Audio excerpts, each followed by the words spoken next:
વલસાડ જિલ્લાના ઉમરગામમાં દબાણો પર બુલડોઝર ફરી વળ્યું। તાલુકા વિકાસ અધિકારીની હાજરીમાં હાઈવે ઉપર આવેલા દબાણો હટાવવામાં આવ્યા। આ ઉપરાંત પરવાનગી વિના ચાલી રહેલી વ્યવસાયિક પ્રવૃત્તિઓ પર રોક લગાવવામાં આવી। 15 દિવસ પહેલા જ પ્રશાસને દબાણકારોને નોટિસ આપી હતી અને સ્વેચ્છાએ દબાણ તોડી પાડવા માટે જણાવ્યું હતું। આમ છતાં કોઈ કાર્યવાહી કરવામાં આવી નહોતી, જેથી આજે પ્રશાસને દબાણોનો સફાયો બોલાવી દીધો।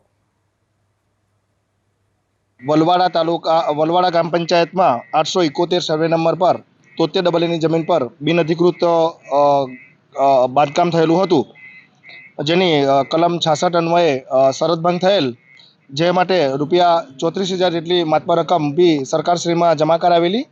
ત્યારબાદ માન્ય કલેક્ટરશ્રી દ્વારા કલમ 67નો રેવન્યુ એક્ટ 1879ની કલમ 67 અન્વયે બનેલ સ્ટ્રક્ચરને તોડવા માટેની પરવાનગી તાલુકા વિકાસ અધિકારી તરીકે અમને સોપરત કરેલી, જે આજરોજ અમે અમારા દ્વારા તેને ડેમોલેજ કરવાની કાર્યવાહી કરવામાં આવી છે।